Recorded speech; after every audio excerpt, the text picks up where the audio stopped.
The Alabama sun had barely risen over Fort Rucker, painting the vast flight line in a harsh, blinding glare. Dust shimmered in the air, kicked up by the distant hum of helicopters idling.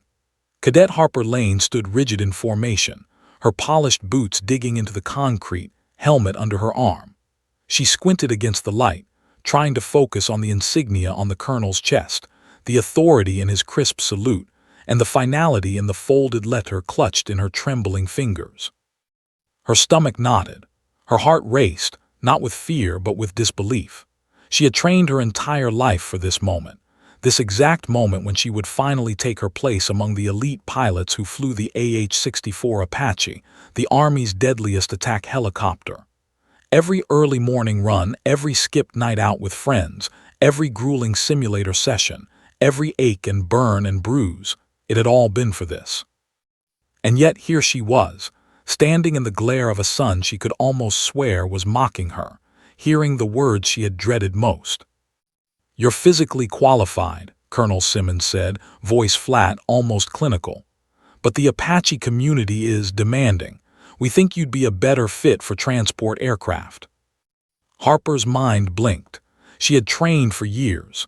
She had fought to get this far, to even be considered, and now this. Better fit. She swallowed hard, trying to keep the rising tide of anger and disbelief under control. She could hear whispers behind her. Some of the cadets tried to mask it, but Harper caught the sideways glances. She saw the doubt in their eyes, the unspoken assumption that a woman, even one who had broken records, even one who had outperformed nearly every male counterpart in simulation tests, didn't belong here. Harper clenched the letter in her hand until her knuckles whitened. She felt as though her dreams were being ground into dust beneath polished boots. For a brief moment, she wanted to throw the letter to the ground and stomp on it, to scream until the air itself seemed to crack. But she didn't.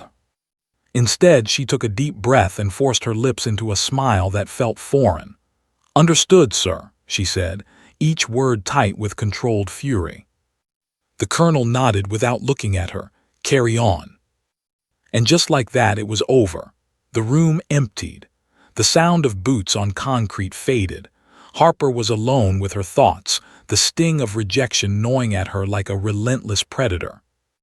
She retreated to the hallway, the letter still clutched in her hand like a talisman of humiliation. Each step echoed in the corridor, loud and accusing. She could almost hear her dreams whispering in defeat. "This isn't your place. You don't belong." But Harper refused to believe it. She had never been one to bow to authority when she knew her own truth. She had flown drones in high school, attended flight academies at night, memorized every maneuver in the Apache manual like scripture. She had risked everything to get here, everything. And she wasn't about to let one better fit stop her.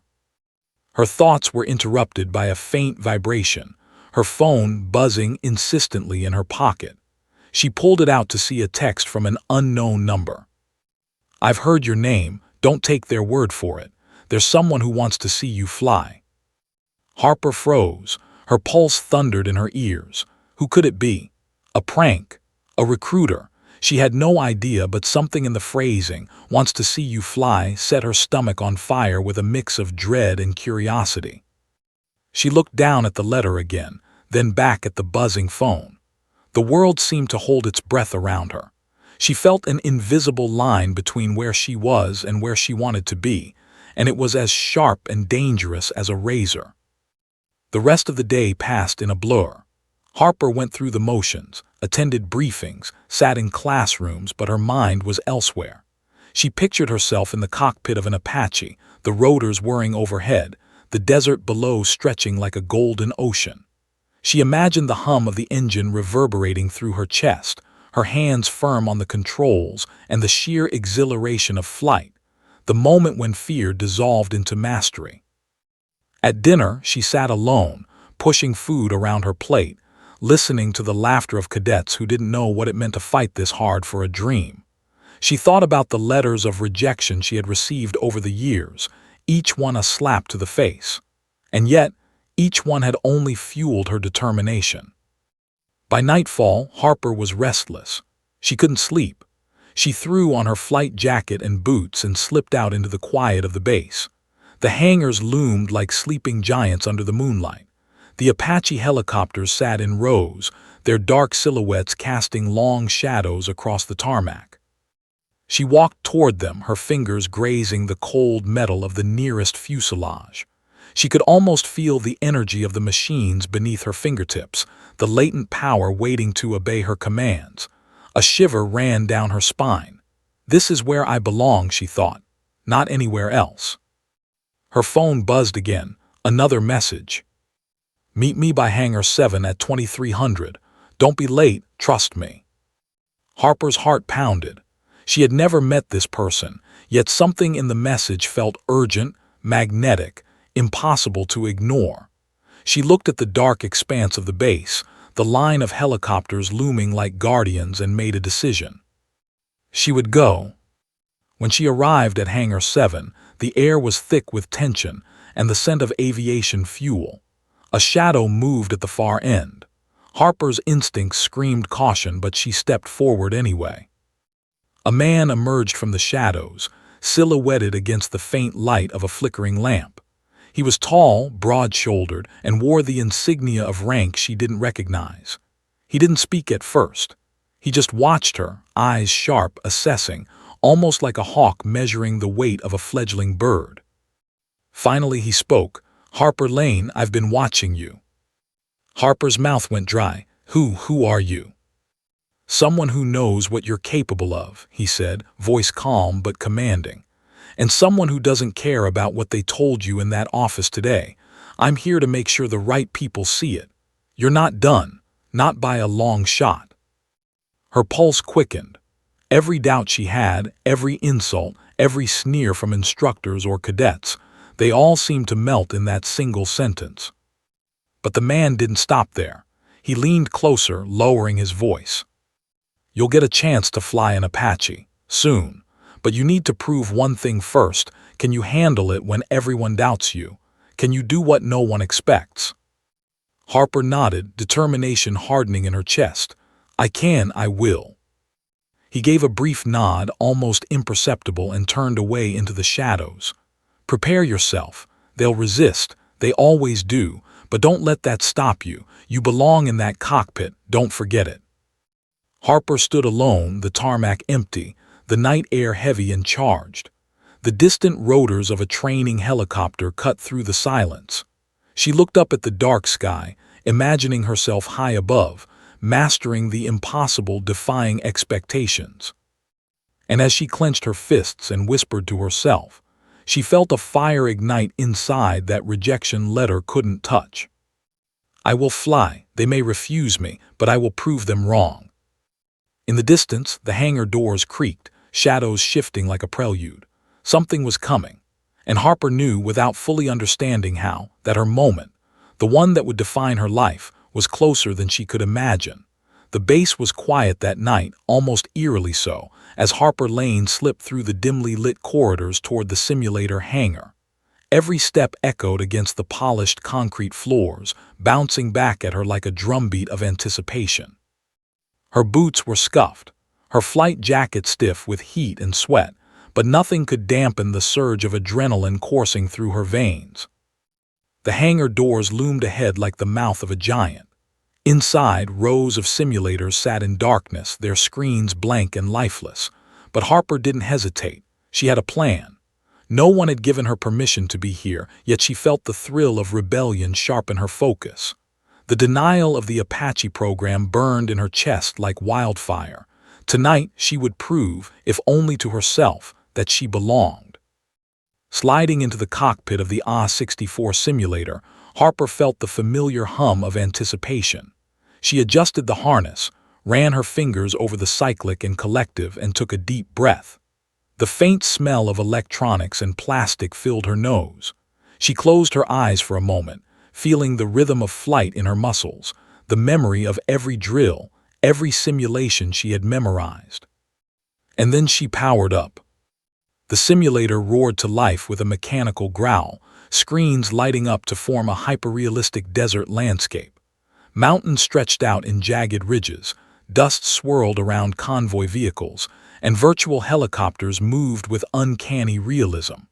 Harper's pulse quickened as the cockpit came alive. Every gauge, every warning light, every vibration felt tangible. She ran through basic maneuvers first, hovering, turns, climbs, descents. Each movement was precise, almost effortless. She could feel the Apache responding like an extension of her body. Then, without hesitation, she moved into aggressive maneuvers. Low-altitude canyon runs, pop-up attack profiles, and evasive brake turns that would have made most pilots flinch. Minutes stretched into a half-hour of pure focus. The outside world didn't exist. There was only her, the machine, and the challenge she had dreamed of for years. And then she heard them. Footsteps, quiet at first, then heavier, approaching. Harper didn't turn. She didn't need to. She could feel their eyes on her back, skeptical, judging. "Who is she?" whispered a voice from the shadows. "Not supposed to be here," another replied. Harper's focus never wavered. She moved the cyclic, initiating a sharp dive through a canyon pass, following a convoy at high speed. Sensors beeped, indicators flashed, but she anticipated everyone, adjusting instinctively.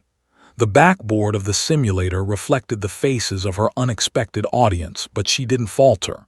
She couldn't. Minutes later, the door to the hangar opened fully, letting in a rush of cold night air. A tall figure stepped forward, silhouetted by the dim light, a senior officer judging her every move. He didn't speak at first. He just watched, his shadow stretching long across the floor. Harper could feel his scrutiny, but she kept flying. Finally, his voice cut through the hum of the simulator.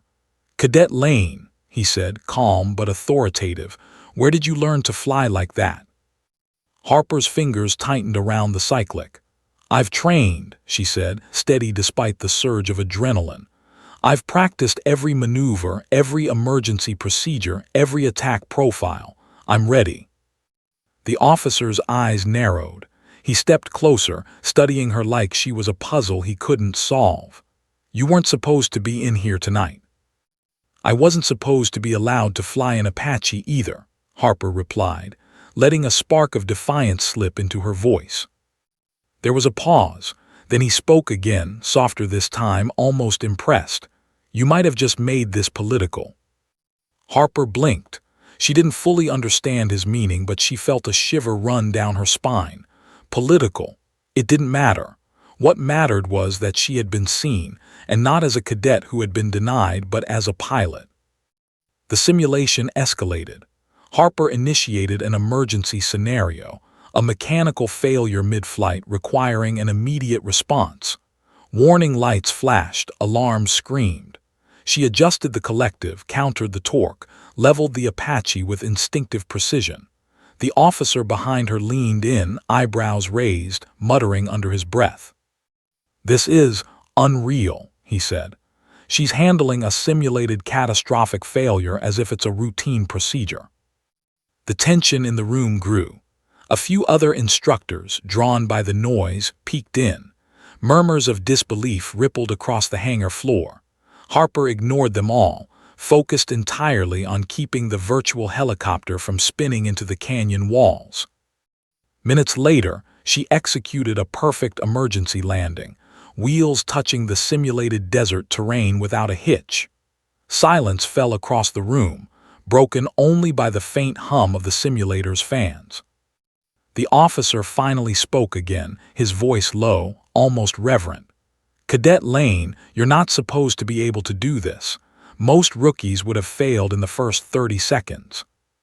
Harper exhaled, chest heaving, sweat beading on her forehead. She had risked it all tonight, her reputation, potential reprimand, maybe even expulsion, and yet it had paid off. The man's gaze lingered on her, calculating. "You've just done something extraordinary," he said. "And now everyone in the chain of command is going to hear about it. You understand that?" Harper nodded, a strange mixture of pride and apprehension tightening her stomach. "I understand, and I'm ready." He stepped back into the shadows, voice fatting as he left. "Be ready. Someone important is already watching. Your next opportunity won't be given lightly." Harper sat back in the cockpit, letting the adrenaline ebb slightly. Her hands shook, but it wasn't fear. It was the electricity of possibility. The impossible was no longer a concept. It was a tangible, almost touchable reality. She had flown the Apache, even if only in the simulator, and she had done it better than anyone expected. The hangar was dark once more, empty except for her. Outside, the desert night stretched endlessly, silent but alive with potential. Harper thought of the letter she had received earlier that day, the rejection that had burned in her chest. She thought of the whispered doubts, the sideways glances, the assumption that she didn't belong. Now, those doubts seemed to shrink in the face of raw skill, determination, and unshakable focus. She was more than the system wanted her to be. She was more than the limits they imposed. Harper leaned back, closing her eyes for a moment, imagining the Apache above her in real flight, the rotors slicing through the sky, the desert unfurling below like a living map. She could almost feel the vibration in her chest, the exhilaration of speed, the control, the sheer power of the machine responding to her commands. And she knew, absolutely knew, that her moment was coming. The system might resist, politics might intervene, the chain of command might try to break her, but she would be ready. She had proven to herself tonight that she could handle the impossible. And someone was already watching. The unknown officer's words echoed in her mind. Your next opportunity won't be given lightly. Harper smiled faintly, a flicker of fire in her eyes. She wasn't afraid of the challenge. She was hungry for it. And when the chance came, she would not hesitate. She would step into the cockpit, into the storm, and claim what was hers. Because in that dark simulator, in that empty hangar, Harper Lane realized one undeniable truth. Skill cannot be ignored, and talent cannot be denied. Not when it burns this bright. She stepped out of the cockpit, stretching, letting the tension leave her body. Outside, the night was still and silent. But Harper knew deep down that the next storm was coming, and when it did, she would rise above it. The shadows seemed to shift in the corners of the hangar, as though the building itself had witnessed something extraordinary. And somewhere, in the labyrinth of military bureaucracy and politics, someone important had already taken note. The journey had only begun. The morning at Fort Rucker dawned hot and humid, the kind of heat that clung to the skin and made every uniform feel like armor. The flight line stretched endlessly, a patchwork of concrete hangars and whirring rotors, buzzing with life and tension. Cadet Harper Lane arrived early, her hair pulled back in a tight bun, boots scuffed from yesterday's late-night simulator session, the lingering adrenaline still humming in her veins. She had spent the night replaying her flight in the simulator, the emergency maneuvers, the sudden system failure, her perfect recovery. And for the first time in weeks, she allowed herself a fleeting sense of accomplishment. But she knew the moment would be short-lived. The military was relentless, and the system that had rejected her would not let a cadet disrupt its hierarchy without consequence. And then the rumor reached the base like wildfire.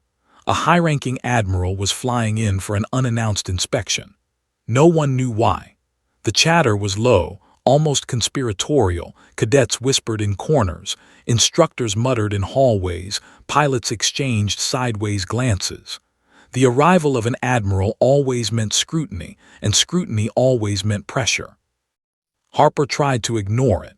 She focused on her drills, her notes, and her morning physical training, determined not to appear conspicuous.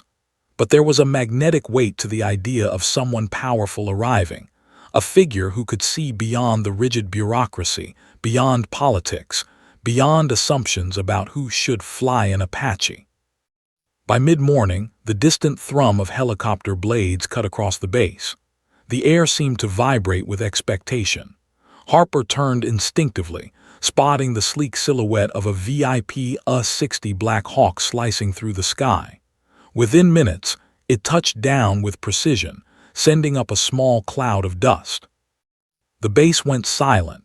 Every officer, instructor, and cadet froze, instinctively recognizing the presence of authority. Harper stayed where she was, pretending to inspect her boots, her chest tightening with anticipation. But even as she tried to blend in, she could feel it, a gaze sweeping the line of cadets like a predator searching for prey.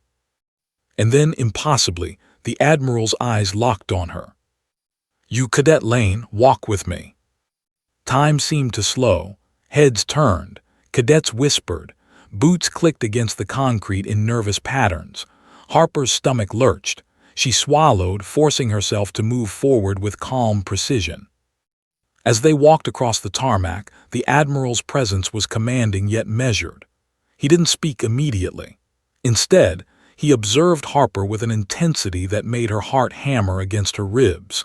Every muscle in her body tensed, but she held her posture, walking tall and steady.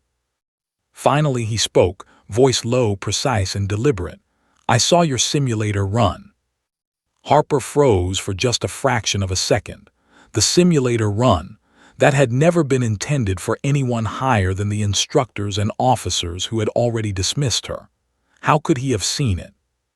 "You fly like someone I knew," the Admiral continued, his eyes narrowing slightly. "Someone who saved my crew back in '99. Harper's pulse quickened. She opened her mouth to speak but hesitated. "Sir, I've never met you." "I'm aware," he said. A subtle smirk tugged at the corner of his lips. "And that's what concerns me." The weight of his words sank in. Harper felt a surge of both fear and exhilaration. This was not just an inspection. This was an opportunity, a challenge, a reckoning. "I want to see what you can do in a real Apache," he said finally. Her stomach lurched. "Sir, No explanations," he interrupted, voice sharp. "You will fly, that's all. Prepare yourself. Today you will show me what you're capable of." The Admiral's aide approached, clipboard in hand, whispering instructions. Harper's mind raced. She had only flown simulators, yet now she was being handed the chance to prove herself in a real aircraft, an opportunity that could make or break her career in moments. The rest of the morning passed in a blur.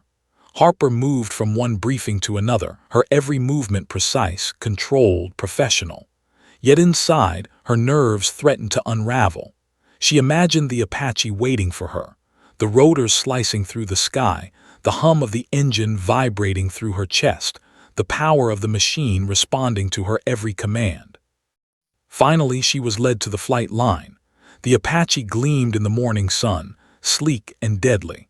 The veteran pilots assigned to train cadets eyed her warily, whispering among themselves. Harper could feel their doubt like a physical weight pressing down on her shoulders. The Admiral's voice cut through their murmurs. "Lane, you're flying today. Do not disappoint." Harper nodded, swallowing hard. The pilot in the rear seat offered her a cautious glance. "You sure you're ready?" he asked. She met his gaze. "Yes." The Apache roared to life. The vibrations hummed through Harper's body. She adjusted her harness, gripped the cyclic, and took a deep breath. The moment she had waited for her entire life had arrived. The flight began with routine maneuvers, hovering, altitude holds, basic turns. Harper's hands were steady, her eyes scanning instruments and horizon alike. The instructors whispered amongst themselves, nodding her precision, her instinct, the fluidity of her control. Then came the moment of truth. The rear pilot spoke, voice low but tense. "Your aircraft." Harper's stomach tightened. Her hands trembled slightly against the cyclic. This was it, the point where skill met fear, where instinct collided with reality. She moved the controls with a quiet intensity, and the Apache responded as though it recognized her, as though it had been waiting for this moment all along. She executed a steep bank, precise and clean. She pushed the craft through a rapid climb, then a dive, threading the needle of the terrain below with flawless control. The Admiral, observing from the ground, arms crossed, did not speak. His eyes, however, followed her every movement with sharp intensity. And then disaster struck. A sudden jolt rattled the Apache violently. Warning lights flashed. The hydraulics faltered. The aircraft shook with alarming force. "Lane, disengage," shouted the rear pilot. Now. But Harper's instincts had taken over. She could feel the Apache's weight, its cry for stability. Every muscle in her body responded. She adjusted the collective, leveled the rotors, countered the torque.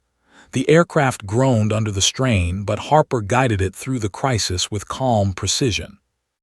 The rear pilot stared at her in disbelief. That shouldn't be possible at this airspeed. Harper didn't answer. Her focus was absolute. Every vibration, every sound, every shudder of the aircraft was a signal she interpreted instinctively. Minutes passed, or maybe seconds. Time had warped into a singularity of focus. And then, miraculously, the Apache leveled. The skids touched the ground smoothly. Silence fell. The Admiral approached, stride long and purposeful. He looked Harper in the eyes. "You just saved 2 lives," he said. "Most rookies would have crashed. Most veterans would have panicked." The veteran pilot in the rear seat finally removed his helmet, staring at Harper as if she had performed sorcery. I've never seen anything like that," he whispered. The Admiral turned to the other instructors, his voice rising so that all could hear. "Does she deserve the Apache pipeline?" There was a pause, hesitation, doubt, and then a quiet, almost reluctant acknowledgement, "Yes." Harper felt her chest swell, a mixture of triumph and disbelief. The impossible had been proven. She had flown, she had survived, she had excelled. And someone powerful, someone with the authority to rewrite the narrative, had seen it. As she climbed out of the Apache, sweat and adrenaline mingling, Harper knew one thing with absolute certainty. Her journey had shifted. The denials, the whispers, the doubts, they could no longer hold her back. Something larger was in motion, and her life was about to change forever. The shadows of the hangar shifted in the morning light, and Harper realized she had not only survived, she had been seen, and the eyes that had witnessed her skill would not forget. The storm had begun. The morning sun burned mercilessly across the Arizona tarmac, painting the rows of helicopters in harsh gold. Cadet Harper Lane walked toward the Apache assigned to her, a sleek, deadly beast of war polished to perfection. Every line, every curve, every rotor seemed to hum with latent power. She could feel it resonating through her boots, a vibration that matched the rapid thrum of her heart. This was no simulator. This was the real thing. Behind her, the veteran pilots she was to fly with whispered among themselves. The tension was palpable. They didn't believe she belonged here. Some doubted her skills, others questioned her courage. She could feel their skepticism like a physical weight pressing against her back. Harper's jaw tightened. She had waited her whole life for this moment, fought tooth and nail to even be considered, and she would not let doubt or fear stand in her way. The Admiral's voice cut through the murmurs. "Lane, you're flying today. Do not disappoint." Harper lifted her chin, meeting his eyes. "Yes, sir." The rear seat pilot, a grizzled veteran with decades of combat experience etched into every line of his face, studied her.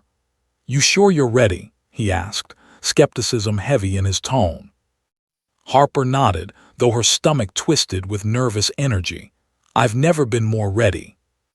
She climbed into the cockpit. The smell of fuel and metal was intoxicating, familiar and alien all at once. Strapping herself in, she ran her hands over the cyclic and collective, feeling the instruments vibrate faintly beneath her fingers.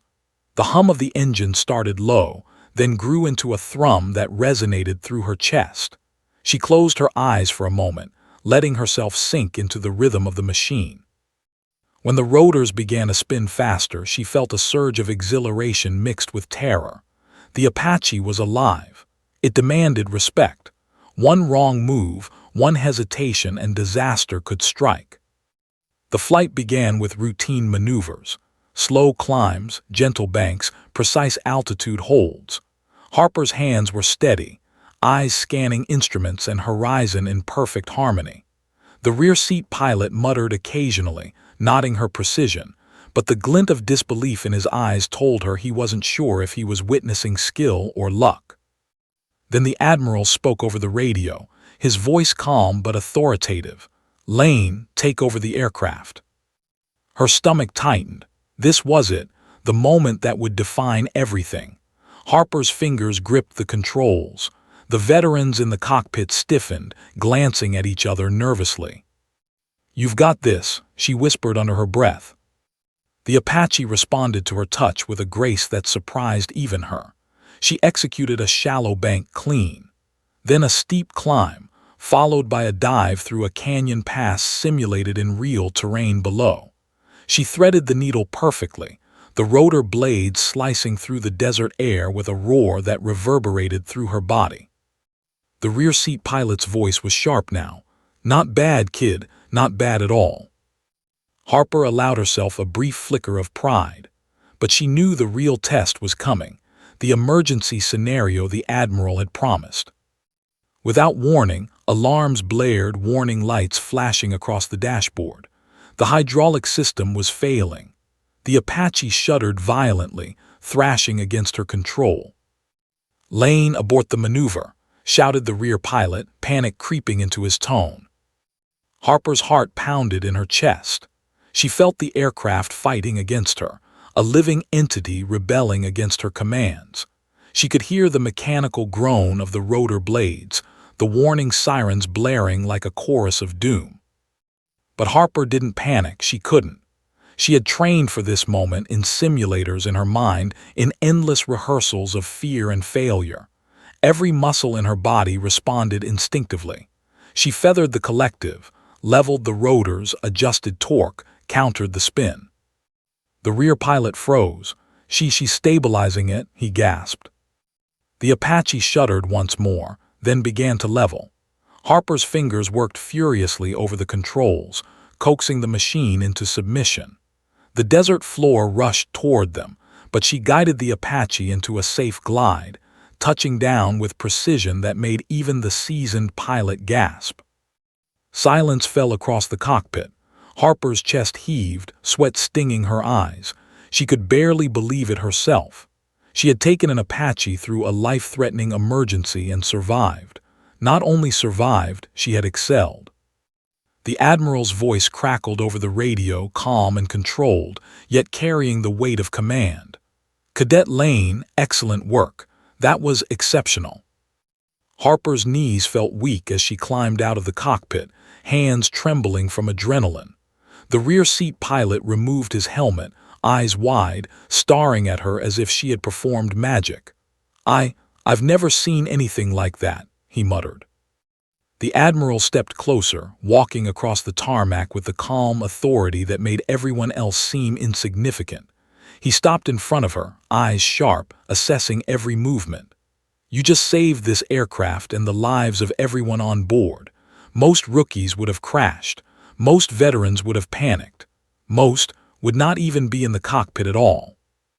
Harper swallowed hard, a mixture of pride, relief, and lingering fear washing over her. She had proved herself, but she also knew this was only the beginning. The Apache had tested her, and she had passed, but the world outside this flight line was watching. Every instructor, every officer, every skeptic would now have her performance under scrutiny. The rear seat pilot finally spoke, voice hesitant. Do you really belong in this thing?" Harper straightened her spine, looking him squarely in the eye. "I belong wherever I earn it," she said quietly, her voice carrying the weight of conviction. The Admiral nodded. "Indeed, and today you've earned it." He paused, scanning the desert horizon, then looked back at her with an intensity that made her pulse quicken. "But understand this, Cadet Lane, earning it once isn't enough. You will be tested again, and again, and the next challenge will be harder." Harper nodded. "I understand, sir." The Apache behind them continued to hum, powerful and alive, its rotors still slicing through the desert air. Harper felt a connection to the aircraft that went beyond skill. It was instinct, intuition, and trust forged in fire. She could see the other cadets and instructors watching from a distance, some in awe, some in disbelief. Whispers spread across the tarmac, murmurs of "Who is she?" And I didn't think anyone could do that. Harper ignored them, focusing instead on the future, on the path that had been set before her by determination, skill, and sheer will. As she climbed out of the cockpit for the final time, Harper realized something profound. She was no longer just a cadet seeking permission. She was a pilot, not because someone had approved it, but because she had demonstrated it when it mattered most. The Admiral stepped forward, his gaze unwavering. "Lane," he said, his voice loud enough for all to hear, "you've just proven what most pilots only hope to achieve in decades. Consider this a first impression and a warning. Greatness demands more than skill. It demands resilience, courage, and resolve. You have all three." Harper felt a shiver of pride mixed with the weight of responsibility. The Apache's rotors behind her beat like a war drum, a reminder that her journey had only begun. The desert stretched before her, endless and daunting. Harper Lane took a deep breath, letting the heat, the adrenaline, and the enormity of the moment sink in.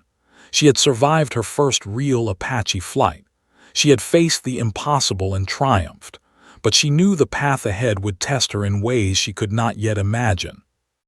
And as the sun blazed higher, painting the tarmac in golden fire, Harper realized one undeniable truth. This was her moment, but it was only the beginning. The sky waited, the Apache waited, and the world, skeptical, challenging, unyielding, was watching. The desert sun blazed overhead, turning the tarmac into a furnace. Cadet Harper Lane climbed back into the Apache, her boots scuffing against the metal steps, her hands tight on the cyclic. The adrenaline from her first flight still pulsed in her veins, but this time there would be no rehearsal, no margin for error. The rear seat veteran pilot, his face etched with decades of experience, gave her a long, assessing glance.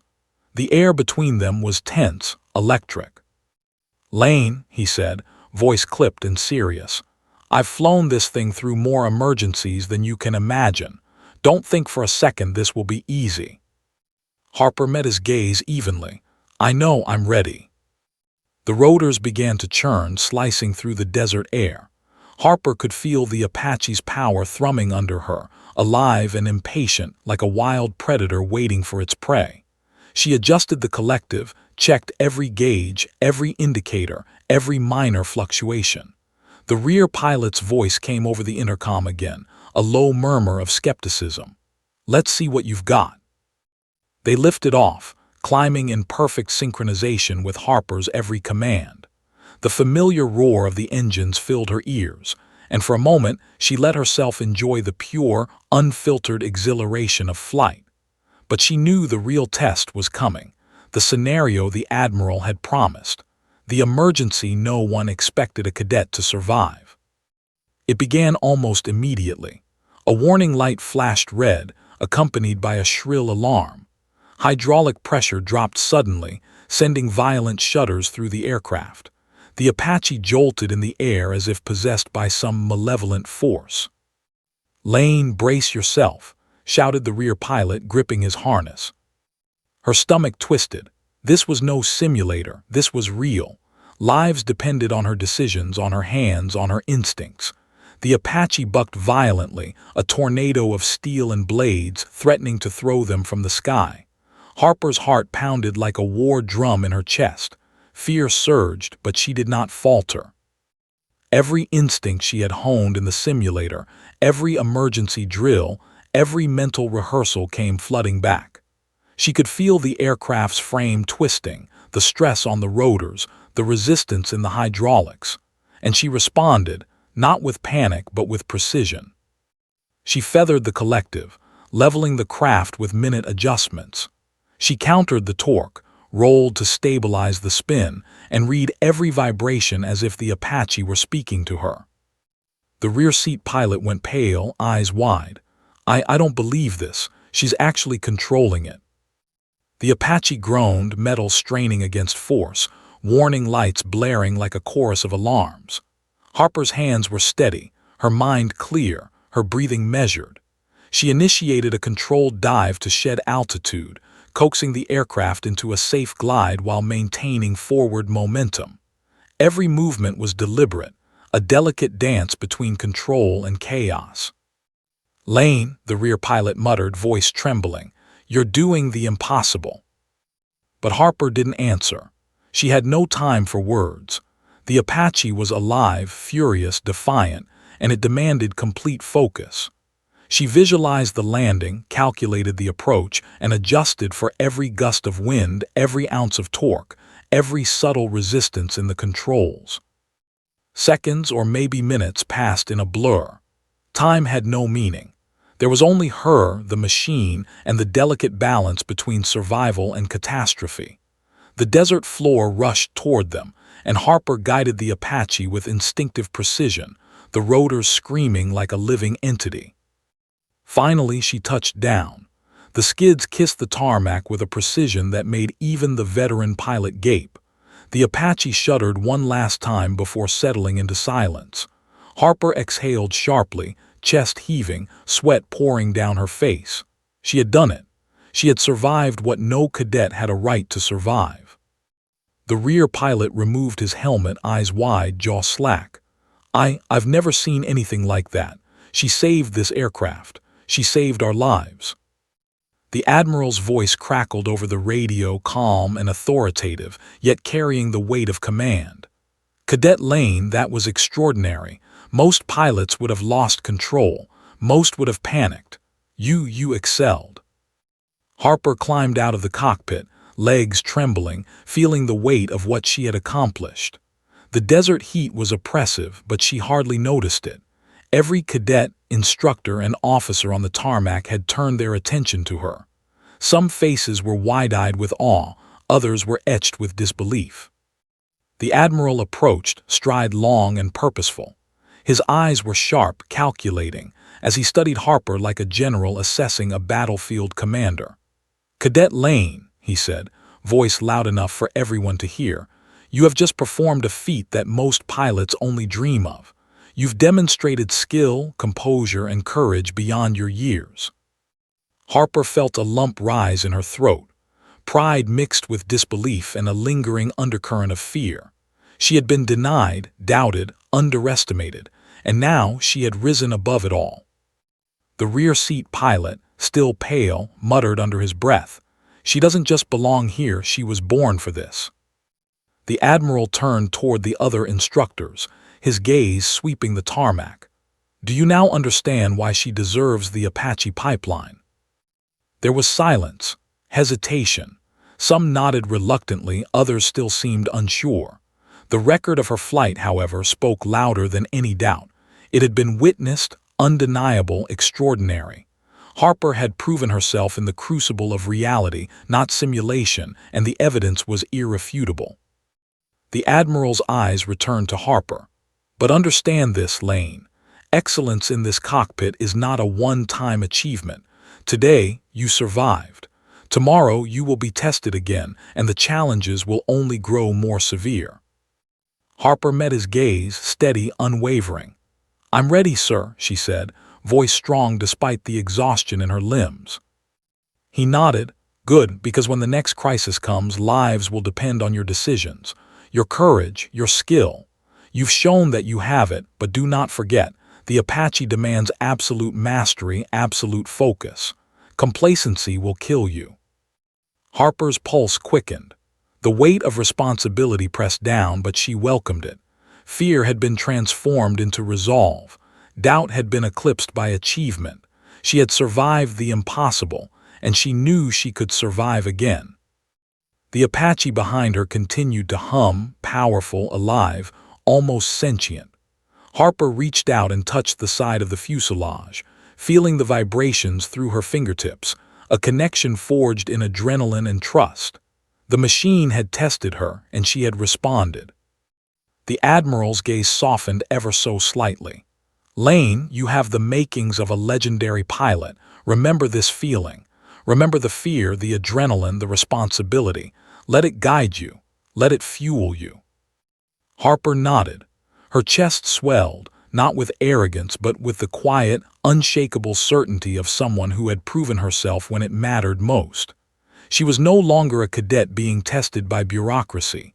She was a pilot being tested by life itself, and she had passed. The desert stretched endlessly, the rotors behind her beating like a war drum. Harper Lane realized in that moment that this was only the beginning. The challenges ahead would be greater, the stakes higher, the consequences potentially fatal. But she had found her place, claimed it with courage, and earned it through skill. And as she walked away from the Apache, adrenaline still coursing, the desert wind at her back, Harper knew one unshakable truth. She was no longer waiting for permission. She was ready to meet every challenge the sky, or life, could throw at her. The storm had come. She had survived it, and she was ready for the next. The euphoria of triumph had barely settled when Harper Lane felt the first ripple of resistance. Word of her impossible recovery in the Apache spread like wildfire across Fort Rucker, carried on whispered conversations in classrooms, mess halls, and hangars. The cadets who had doubted her now glanced at her with awe or envy. The instructors, some impressed, others threatened by her audacity, watched her every move with a mix of skepticism and grudging respect. And then the backlash began. It came first in subtle forms: sideways glances, hushed whispers, overly critical evaluations. Harper noticed the minor details: incorrectly filed paperwork, abrupt cancellations of training sessions she had been scheduled for, instructors muttering under their breath when her name appeared. But she brushed it off. She had faced doubt her entire life. Bureaucracy and petty politics were nothing compared to the crucible of flight. But the next wave was more direct. One afternoon, Harper was summoned to the command office, a cavernous room of steel-gray walls and polished tables that smelled faintly of disinfectant and authority. She entered to find Colonel Simmons waiting, arms crossed, jaw tight, eyes glinting with disapproval. "Cadet Lane," he said, voice sharp like a whip cracking in the tense air, "we've received complaints. Your performance, your attitude, your insistence on pushing boundaries, it's causing friction. You're making it difficult for the instructors and other cadets." Harper's chest tightened. She had anticipated resistance, but this felt like a direct challenge, a trap waiting to humiliate her. "Sir, I've done everything asked of me," she said carefully, keeping her tone steady. "I've completed every maneuver, every exercise, and I've followed all protocols." The colonel's eyes narrowed. "Yet your recent performance, while extraordinary, has placed you above your peers. It challenges the chain of command. That is unacceptable. We value discipline above all." Harper felt a surge of frustration, the familiar sting of injustice rising in her throat. "Sir, with all due respect, I'm not trying to challenge anyone. I'm trying to prove that I can fly safely, effectively, and better than anyone expected." Colonel Simmons shook his head. "Flying is not enough. Respect the chain of command. Follow the rules. Without that, skill means nothing." Harper exhaled sharply, trying to steady the fire that threatened to consume her. She had fought for this moment for years. She had risked everything, and now she was being told that her talent was a liability. The meeting ended with a formal warning. Harper would have to undergo additional oversight. Her flights would be monitored more closely, and any perceived insubordination would result in disciplinary action. Outside the office, the hallway felt colder, the shadows longer. She clenched her fists, the weight of authority pressing down like a physical force. But beneath the frustration, determination burned brighter than ever. She would not allow politics to dictate her destiny. Over the next few days, Harper faced scrutiny at every turn. Instructors watched her like hawks, marking every maneuver, every word, every glance. Her peers, some supportive, some envious, whispered behind her back. Rumors circulated that she had been given special treatment because of the Admiral's involvement. But Harper refused to falter. She trained harder, pushed further, and immersed herself in every flight, every drill, every emergency scenario. She could feel the invisible eyes of authority on her, judging, doubting, challenging her. And with each challenge, she rose higher. One afternoon, during a routine flight, she encountered a real-world emergency that tested everything she had learned. A sudden wind shear threatened to throw the Apache off balance, forcing Harper into rapid calculations and split-second reactions. The aircraft pitched violently, alarms blaring. "Lane," shouted the rear pilot, "brace yourself, we're losing control." Harper's hands tightened on the controls. Every instinct, every ounce of training kicked in. She corrected the drift, stabilized the rotors, and guided the Apache through the turbulence with precision that left even the veteran pilot slack-jawed. When they landed, the instructors were stunned into silence. Whispers of disbelief echoed across the tarmac. Even Colonel Simmons, watching from a distance, could not conceal a flicker of grudging admiration. But the backlash did not end there. That evening, Harper was called to a formal review board. The tension in the room was suffocating, the fluorescent lights harsh and unyielding. She stood at attention, facing a panel of senior officers whose expressions ranged from curiosity to thinly veiled hostility. "Cadet Lane," began one officer, voice clipped, "while your recent flights have demonstrated exceptional skill, there are concerns regarding your ability to integrate within the team and adhere to protocol. We must determine if your approach aligns with military standards." Harper's jaw tightened. "Sir, I have followed all instructions and protocols. My intention is not to disrupt the team, but to demonstrate the capability and safety of my operations." Another officer leaned forward, eyes cold. "Intentions are not enough. You must consider the perception of authority and hierarchy. Your rapid rise and unorthodox methods create friction." Harper felt a rush of heat in her chest. She had faced prejudice before, doubt from peers, skepticism from instructors, but this was different. This was systemic, entrenched, a subtle but persistent effort to undermine her accomplishments. And yet she stood firm. "I understand," she said evenly, "but I also know that skill, competence, and the ability to respond in emergencies cannot be discounted by politics. Lives depend on it." The panel exchanged glances, the room thick with tension. Finally, the lead officer leaned back, voice measured. "Very well. We will continue to monitor your performance. Any deviation from protocol or insubordination will result in consequences. That is all." Harper nodded, her expression calm, but inside, a storm raged. The backlash was not over. It would follow her through every flight, every drill, every evaluation. The politics of authority were a force as relentless as gravity itself, and she had to navigate it as carefully as she navigated the Apache through a canyon pass. Walking back across the tarmac, the desert wind whipping against her face, Harper felt the weight of the opposition pressing down. But she also felt something else, a steely resolve that no politics, no prejudice, no hierarchy could extinguish. She had survived the impossible in the air. She would survive this. And she had an advantage that few understood. The Admiral was watching. Somewhere in the chain of command, someone with real authority had seen her talent, her courage, and her instinct. And that would matter more than whispers, complaints, or jealous instructors. Harper had been tested in the crucible of flight and proven herself. The backlash was real. The opposition was formidable. But Harper Lane was no ordinary cadet. She was a pilot forged in fire, tempered by adversity, and guided by an unshakable belief in her own skill. As the sun dipped toward the horizon, casting long shadows across the desert tarmac, Harper looked up at the sky.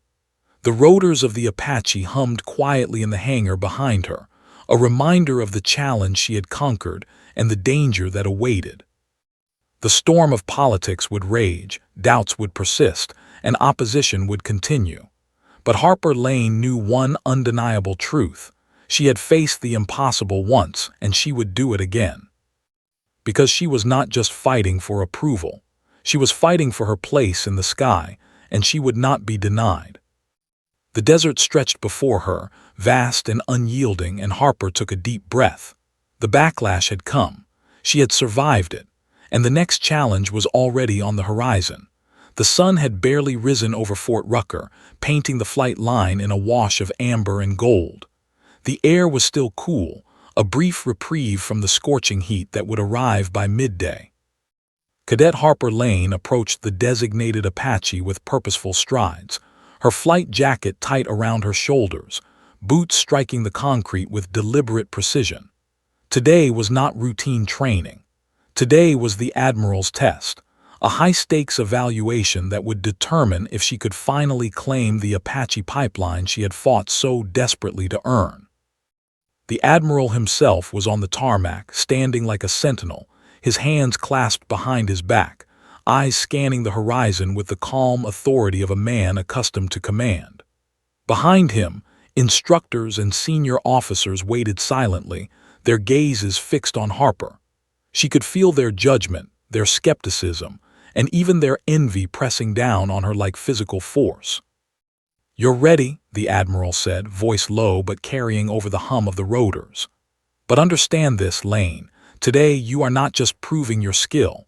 You are proving your judgment, your composure under pressure, and your ability to lead.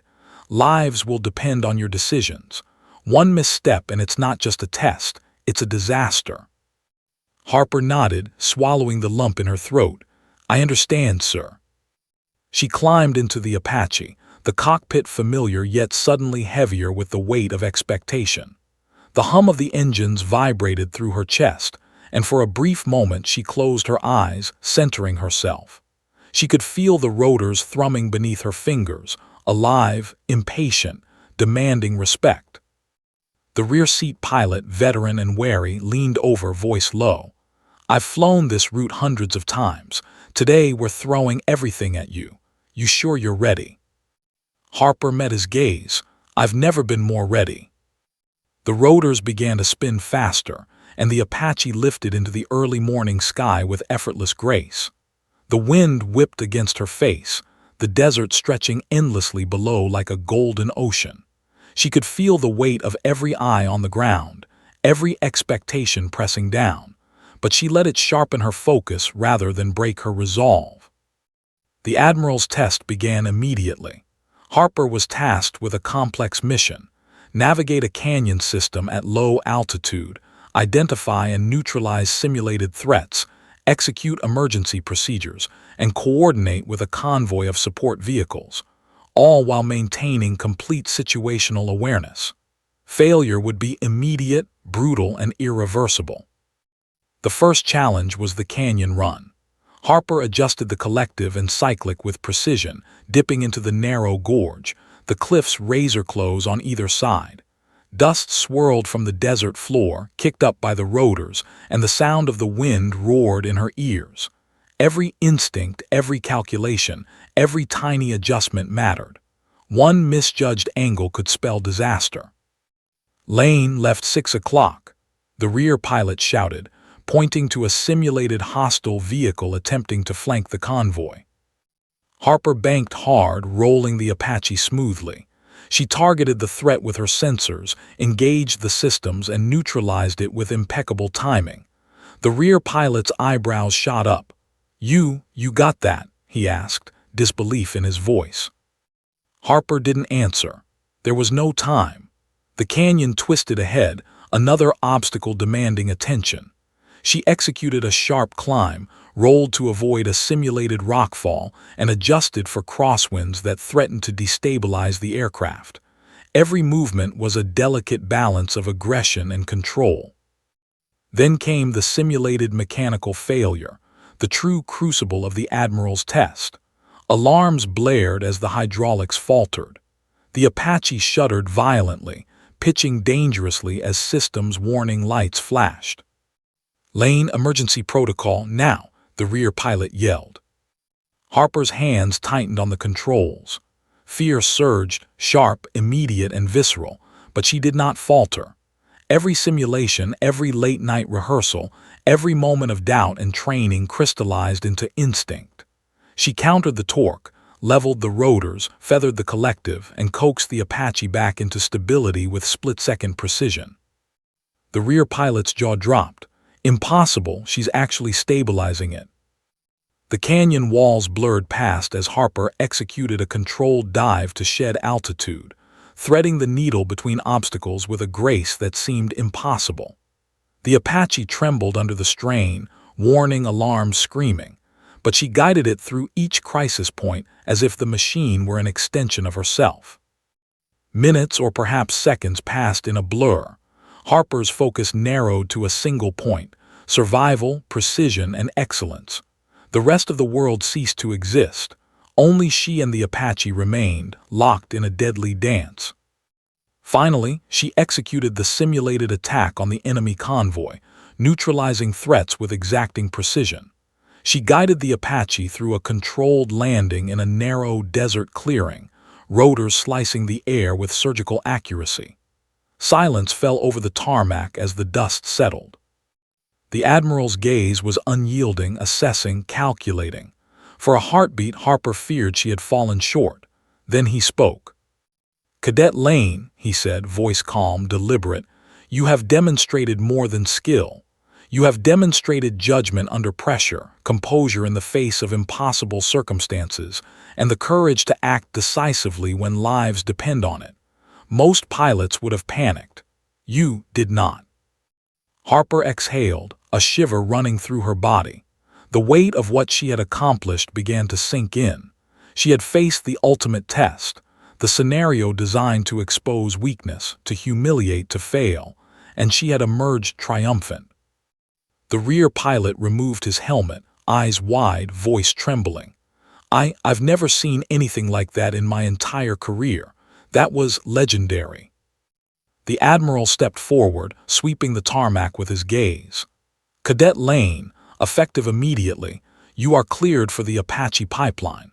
You will be recommended for advanced flight training, and your record will reflect the extraordinary skill and courage you've demonstrated." Whispers rippled across the tarmac. Some cadets stared in disbelief, others nodded in silent respect. Harper's peers who had doubted her now looked at her with awe. The instructors, some reluctant, some impressed beyond measure, nodded subtly. Harper felt her chest swell, not with arrogance but with a profound, unshakable sense of validation. She had fought every obstacle, prejudice, doubt, politics, and danger, and emerged victorious. The Admiral's voice softened almost imperceptibly. "Lane, remember this feeling. Remember the fear, the adrenaline, the responsibility. Let it guide you. Let it fuel you.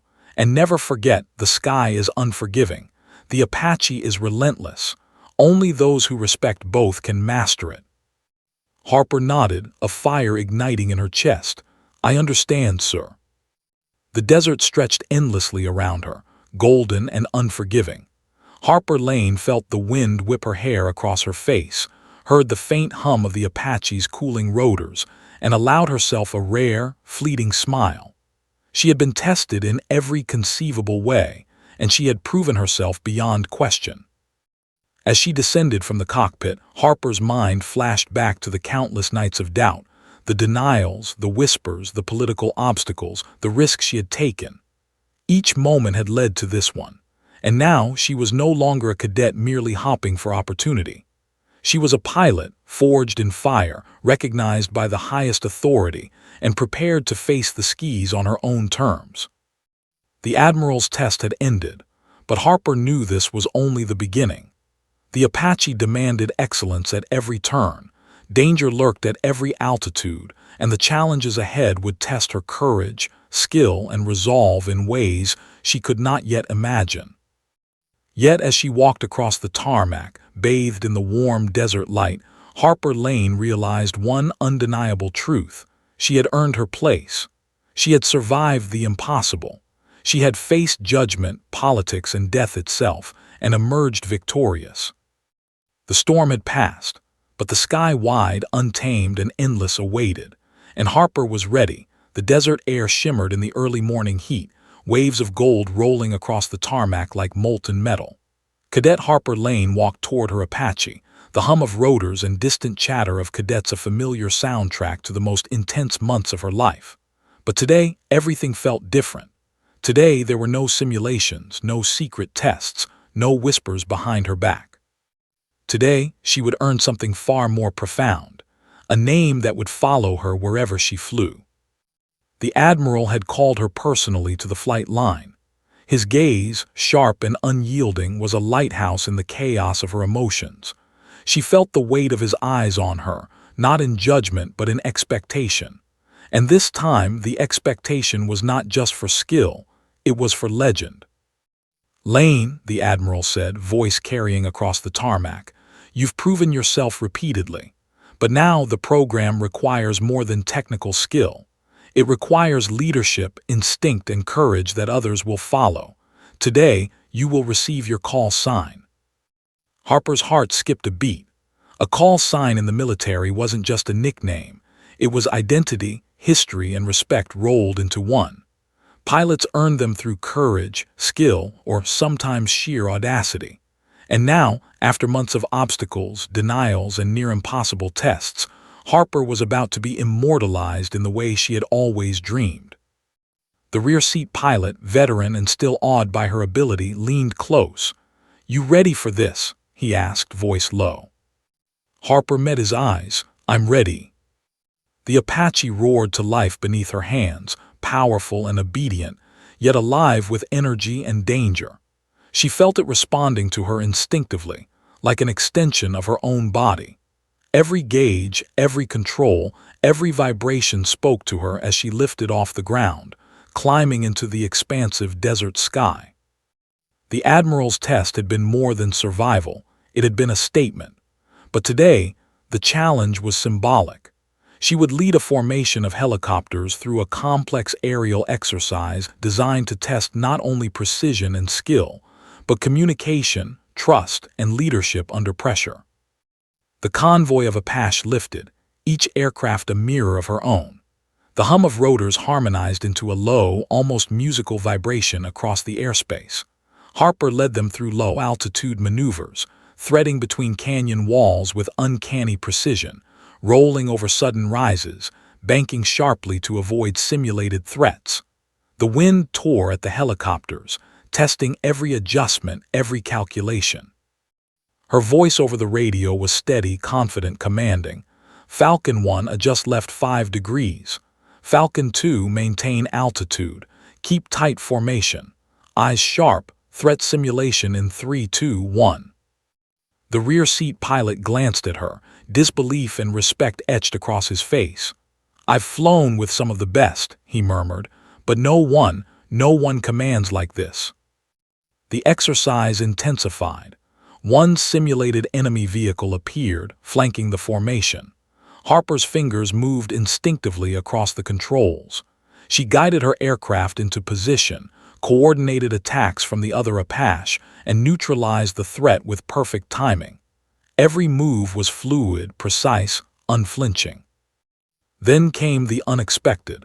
A mechanical warning light flashed, indicating a potential engine issue in one of the following Apache. Harper didn't panic. She called out instructions calmly, guiding the struggling aircraft to safety while maintaining formation and executing the mission flawlessly. Below on the tarmac, the Admiral's eyes followed her like a hawk. He spoke over the radio, his voice clear and commanding. "Lane, your leadership under pressure is extraordinary. Not only have you mastered the Apache, but you've proven that others can rely on you, trust you, follow you. This is exactly the quality we honor with a call sign." Harper's chest tightened. She had always dreamed of this moment, the acknowledgement, the identity, the legacy. But she hadn't anticipated the flood of emotion, fear, pride, relief, and a deep, almost overwhelming gratitude all mingled at once. As the formation returned to the base, rotors slicing the sky with the precision of a finely tuned instrument, Harper's mind replayed the journey. The denials, the whispers, the impossible flights, the near-death emergencies, the politics, the skepticism, and the relentless tests. Every obstacle had led to this point. Every risk had forged her into the pilot she had become. The Admiral stepped forward as she disembarked, his expression unreadable yet somehow warm. "Lane," he said, voice carrying the weight of authority and history, "you have earned your call sign. From this moment, in every mission, every formation, every flight across every inch of the sky, you will be known as." He paused, letting the weight of the moment sink in, the entire flight line holding its collective breath. Harper felt her heart hammer in her chest, every nerve on fire, anticipation stretching her seconds into eternity. Phoenix. The name landed like thunder across the tarmac, igniting a ripple of acknowledgement and awe. Phoenix, rising from the ashes of doubt, denials, and impossible tests, rising from every obstacle that had been placed in her path. Harper felt it resonate deep in her soul. It was not just a name, it was a statement, a legacy. She exhaled sharply, a laugh of disbelief and triumph escaping her lips. The rear seat pilot clapped her on the shoulder. "Phoenix," he said, awe in his voice, "fits you perfectly." The Admiral's eyes softened ever so slightly. "Remember, Phoenix, a call sign is not just honor, it is responsibility. The skis are unforgiving. Lives will depend on you. Your skill, courage, and judgment will now define not just your career, but the safety and effectiveness of your team. Wear it proudly, but never take it lightly." Harper nodded, feeling the full weight and meaning of those words.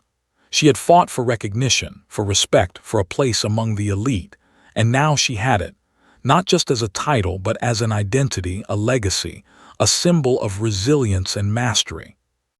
As she walked across the tarmac, the sun blazing behind her, the wind whipping her hair, Phoenix, looked up at the vast desert sky. Her eyes caught the horizon, endless and untamed, and she felt the thrill of possibility surge through her veins. She had earned her place in the air, and the world would now know her by the name that embodied her journey, her triumphs, and her spirit. The cadets and instructors who had doubted her stood at attention, some in awe, some reluctantly impressed. But Harper ignored them. She was no longer fighting for approval. She was Phoenix, proven, unbreakable, and destined for heights few could even imagine. The Apache behind her hummed softly, rotors slowing, yet alive with potential, like a companion acknowledging her triumph. Harper ran her hand along its fuselage, feeling the vibration, the power, and the trust that had been forged between pilot and machine. For Harper Lane Phoenix, this was not the end. The skis awaited, limitless and merciless, full of challenges yet to be faced, dangers yet to be conquered, and missions yet to be flown. But for the first time in her life, she knew with absolute certainty she was ready. And as the Admiral saluted her, the entire base watched, and the desert sun bathed her and her Apache in a golden halo. Phoenix raised her head high, heart pounding, and took her place among legends. The call sign would be remembered, her story would be told, and the sky, endless, wild, and unforgiving, would never forget the name, Phoenix.